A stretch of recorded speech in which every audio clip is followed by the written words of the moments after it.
वर्ष 1517 ईस्वी Ottoman empire और ममलुक सल्तनत के बीच युद्ध चल रहा होता है। ममलुक सल्तनत की हार होती है और ममलुक सल्तनत के पूरे क्षेत्र पर ऑटोमन एम्पायर का कब्जा हो जाता है। अरब प्रायद्वीप में हिजाज, अस्सिर और अल-हसा के क्षेत्रों पर ऑटोमन एम्पायर का कब्जा होता है, लेकिन आंतरिक क्षेत्रों को कई बेदोइन जनजातियों के कारण ऑटोमन यहाँ पर डायरेक्ट कंट्रोल नहीं जमा पाते। ये बेदोइन जनजातियां ऑटोमन का बहुत विरोध करते हैं, लेकिन ऑटोमन साम्राज्य इन क्षेत्रों पर अपना नाम मात्र नियंत्रण बनाए रखते हैं। मक्का का शरीफेट ऑटोमन साम्राज्य के अधीन एक जागीरदार राज्य बन जाता है और इस वजह से ऑटोमन सुल्तान अब 2 पवित्र मस्जिदों का संरक्षक भी बन जाता है। अरब प्रायद्वीप में अगले 200 साल तक ऐसे ही हालात रहते हैं।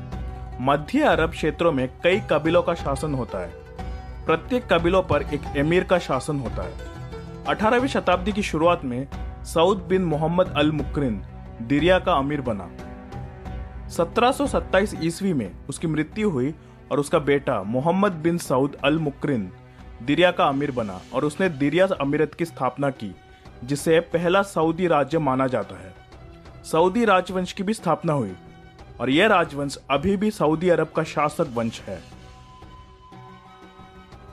1744 ईस्वी में मोहम्मद बिन सऊद एक अरबी इस्लामी विद्वान मोहम्मद इब्न अब्दुल वहाब से मिले, जिन्होंने एक नई इस्लामी विचारधारा वहाबी विचारधारा की शुरुआत की। अल वहाब अपनी वहाबी विचारधारा को पूरे अरब में फैलाना चाहता था, इसलिए मोहम्मद बिन सऊद और अल वहाब एक साथ जुड़ गए और सऊदी के शासन का विस्तार करना शुरू कर दिया। सऊदी राज्य तेजी से अपने क्षेत्रों का विस्तार किया। 1765 ईस्वी में मोहम्मद बिन सऊद की मृत्यु हो गई और उसके सैन्य अभियान को उसके बेटे अब्दुल अजीज बिन मोहम्मद अल सऊद ने जारी रखा। उसके शासनकाल में बड़ी संख्या में क्षेत्रों पर कब्जा कर लिया गया था। 1802 ईस्वी में वर्तमान दिन के कतर पर कब्जा कर लिया गया और सऊदी सेना आज के सीरिया, इराक और यमन तक भी पहुंच गए थे।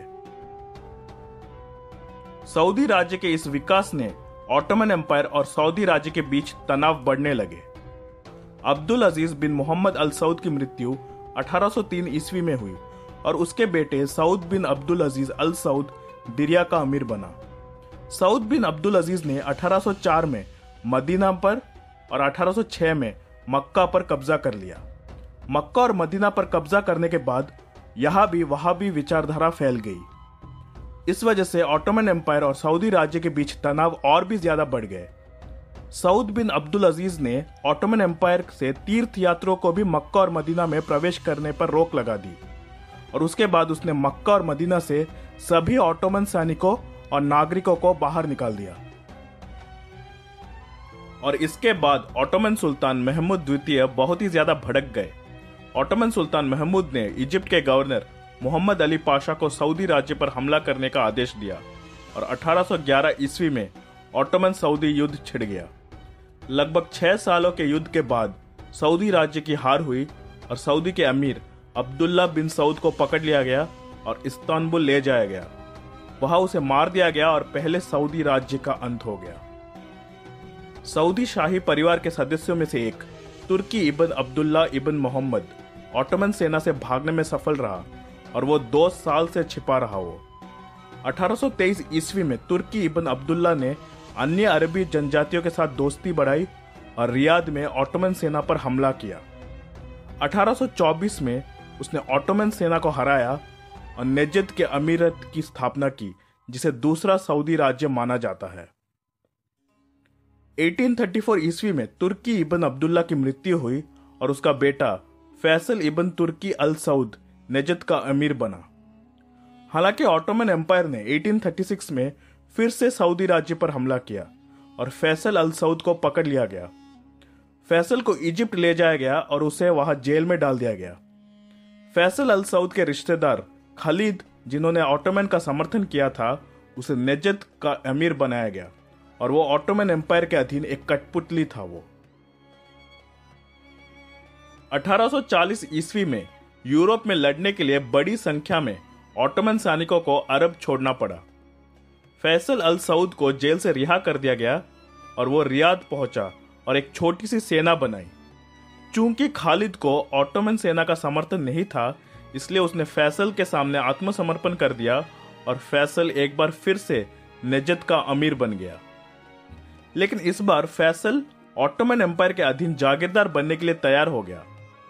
फैसल अल सऊद की मृत्यु 1865 ईस्वी में हुई और उसके मृत्यु के पहले उसने राज्य को उसके तीनों बेटे अब्दुल्ला, सऊद और मोहम्मद, इन तीनों के बीच उसने राज्य को विभाजित कर दिया।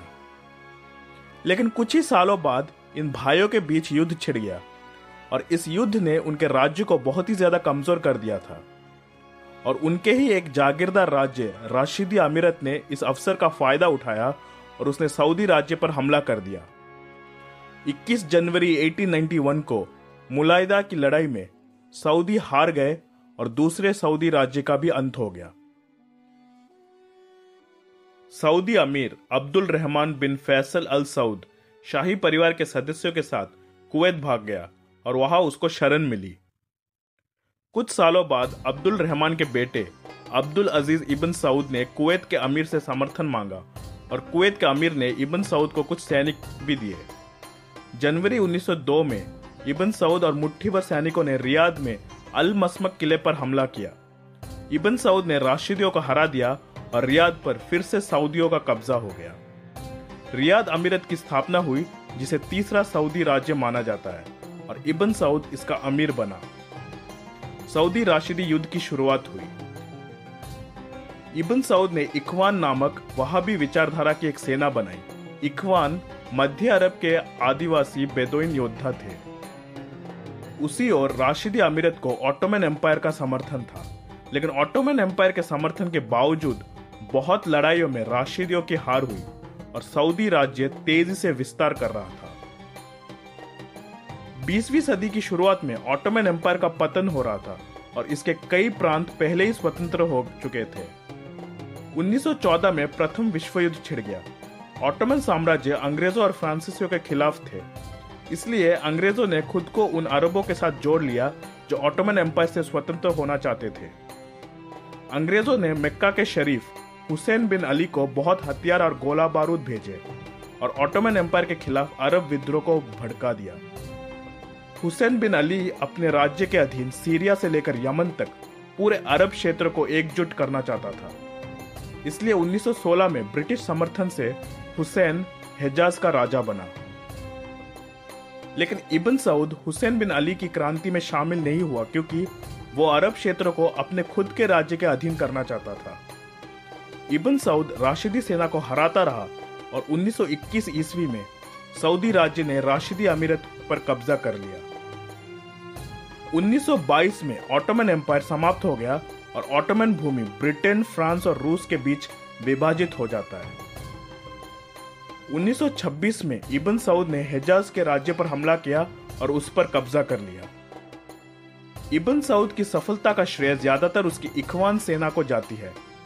हिजाज पर कब्जा करने के बाद इखवान सेना ब्रिटिश नियंत्रित क्षेत्र पर हमला करना चाहती थी, लेकिन इब्न सऊद ने इसकी अनुमति नहीं दी और इसके कारण कुछ इखवान सरदारों ने इब्न सऊद के खिलाफ विद्रोह कर दिया। 1929 में इब्न सऊद ने इस विद्रोह को कुचल दिया और कई इखवान सरदारों को मार दिया गया। उसके बाद इखवान सेना को सऊदी अरब नेशनल गार्ड में बदल दिया गया, जो आज भी सऊदी अरब के मिलिट्री फोर्सेस में से एक है। 1932 में इब्न सऊद ने असीर अमीरत पर कब्जा किया और सऊदी अरब की वर्तमान सीमाओं का गठन किया। सऊदी अरेबिया के साम्राज्य का एकीकरण पूरा हुआ और सऊदी अरेबिया अरब प्रायद्वीप के लगभग 80% हिस्से पर कब्जा करता है। 23 सितंबर 1932 को असीर पर कब्जा हुआ था और इस वजह से इस तारीख को सऊदी राष्ट्रीय दिवस के रूप में मनाया जाता है और आज भी इब्न सऊद के वंशज ही सऊदी अरेबिया पर शासन करते हैं।